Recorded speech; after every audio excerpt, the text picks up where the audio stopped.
Namaste. Welcome to episode 10 out of 100 of our Ramanuja Refutation Series. We reveal two fundamental points of Vishishtadvaita doctrine, how Bhagwan is limited to a deity form and how Vaikuntha is excluded from the Gita verses which negate any post-death realm as an ultimate goal, moksha. Ramanuja's philosophy insists that Bhagwan, the Almighty, is a deity called Vishnu who is sitting in Vaikuntha. Let's examine the subtle error. Vishnu is described as one of the devatas in our scriptures, along with Rudrah, Brahma, Indra, etc. And then Upanishads declare that Brahman alone is in the form of all devatas, sa Brahma, sa Vishnu, sa Rudraha, not allowing any scope for a deity supremacy, and revealing that any devata in its true essence is that Param Brahma alone, and not just devata, all that is here in essence is that Param Brahma alone. Sarvam khalu idam brahma, all that is here is Brahman, and that Brahman you are, tvam asi. The ultimate is not one deity located somewhere, but that all-pervading attributeless Brahman. People think Jagadguru Adi Shankaracharya was someone who invented this concept of nirguna, but it is directly coming from the words of Vedas, which declare Sakshi Cheta Kevalo Nirgunasya. And then Bhagwan Krishna says Anaditvat Nirgunatvat Paramatma Ayam Avyaha. All throughout, the teaching is consistent and unambiguous. Limiting Bhagwan to a specific deity contradicts the Vedas, which say all deities, including Vishnu, are one with Brahman, are manifestation of Brahman and not exclusively absolute and top of all other devatas, the deities. Here I want you to be clear about two terminologies which I'll be using all throughout in this video, and that is Brahman, which is Bhagwan, and other is devatas. Now here this Bhagwan is equated to one devata, and then all other devatas are said to be subordinate to this according to this theology of Vishishtadvaita doctrine. This is what Ramanuja proves through his whole commentary on Prasannatraya. Ramanuja's doctrine veers away from the plain sense of the Gita when they talk about a Vaikuntha, when they claim that Vaikuntha is not like other Swarga lokas in which the devatas are there, but a special transcendental world which is for liberated bhaktas. Let's break down this diversion. Yamivam pushpitam vacham pravadantya vipashitaha vedavada rataf partha nanyadasti divadinaha kamatmana swargaparaha janmakarma phalapradam kriya vishesha bahulam bhogaishwarya katim prati bhogaishwarya prasaktanam tayapa hrita chetasam vyavasayatmika buddhihi samadau na vidhiyate. And then in the next verse, Traiguna Vishya Vedaha Nistragunyo Bhavarjuna.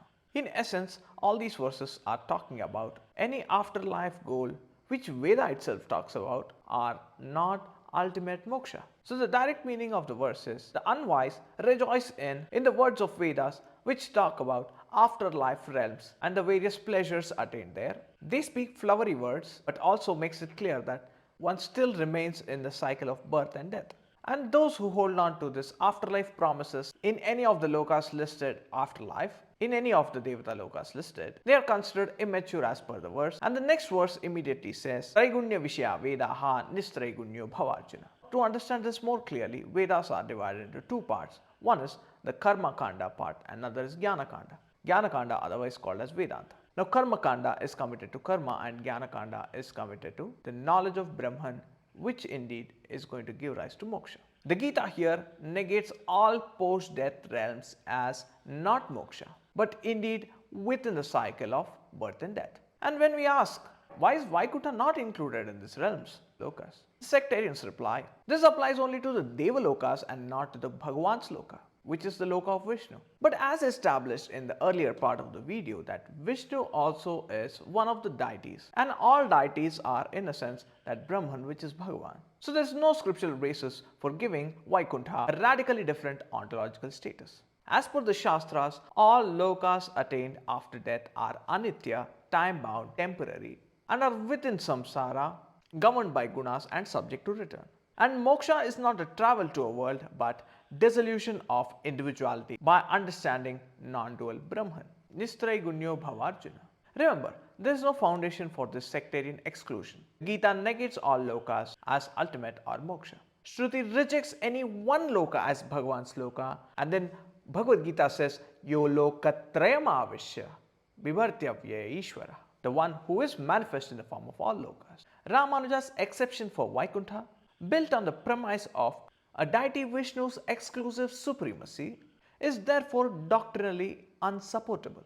Devatas, none of whom are the absolute, but in essence one with that absolute Brahman, then Vaikuntha, which is the loka of a deity called Vishnu, cannot be the final moksha. Gita and Upanishads teach moksha as identity with Brahman, not residence in a conditional world after death. Scriptural evidence collapses this doctrine.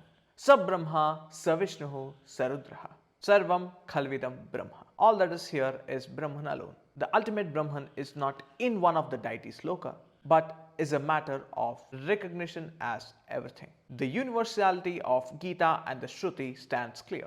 Bhagwan is Brahman and not a single deity. Vaikuntha as a post-death goal is not moksha. Only knowledge of identity with Brahman is moksha. Gneyam yattat pravakshami yat jnatva amritamashrute. Having understood which one gains immortality. Jnanam labdhva param shantim. One gains the ultimate shanti by this knowledge of Brahman.